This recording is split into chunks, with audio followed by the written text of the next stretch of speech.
क्योंकि बातें अन्य जाति जहां आप हैं वो भी बहुत अच्छी करते हैं, कहानियां दूसरे भी बड़ी अच्छी सुनाते हैं। और अगर आपने भी सिर्फ यीशु मसीह की कहानियां ही सुनानी है पर प्रूफ नहीं करना सामर्थ को, आप में और अन्य जातियों में कोई फर्क नहीं।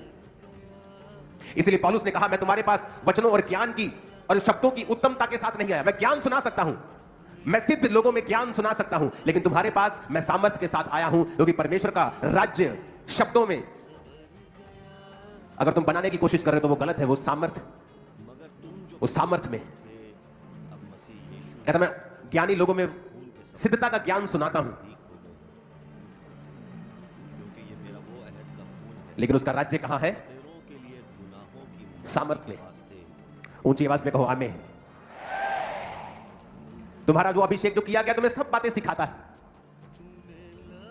तुम्हें चलना सिखाता है, मिनिस्ट्री करना सिखाता है, घर चलाना सिखाता है, बिजनेस करना सिखाता है, कैरियर बनाना सिखाता है, तुम्हें सब बातें सिखाता है। अगर वो अभिषेक तुम्हारे अंदर है तो अपने हाथों को उठा के कहो, मुझे वही अभिषेक चाहिए जो बंधनों को तोड़ता है, जो चलना सिखाता है।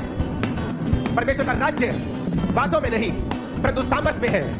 बोलो, परमेश्वर मुझे वही अनॉइंटिंग चाहिए, वही अभिषेक चाहिए। आमीन। ऊंचा आशीष हमारी है चर्च। Hallelujah, hallelujah.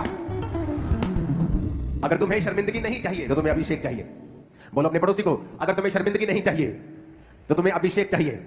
फिर से कहो अपने पड़ोसी को, अगर तुम्हें शर्मिंदगी नहीं लेनी है तो फिर अभिषेक ले लो, क्योंकि अभिषेक तुम्हारी शर्मिंदगी को खत्म कर देगा। तुम्हारी शर्मिंदगियां आज नाइट से फिनिश और कभी वापिस ना आए। आमीन, आमीन। अब यहां पर एक क्रिश्चियन केस है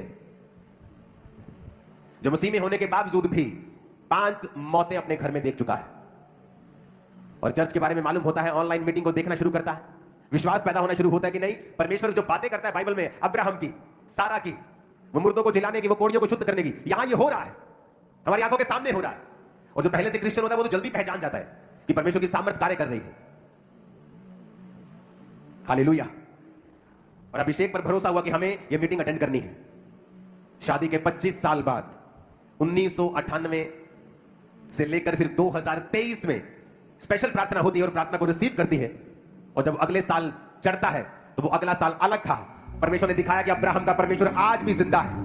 और थैंक यू जीसस। ऊंचा चाहिए चर्च। Hallelujah, hallelujah.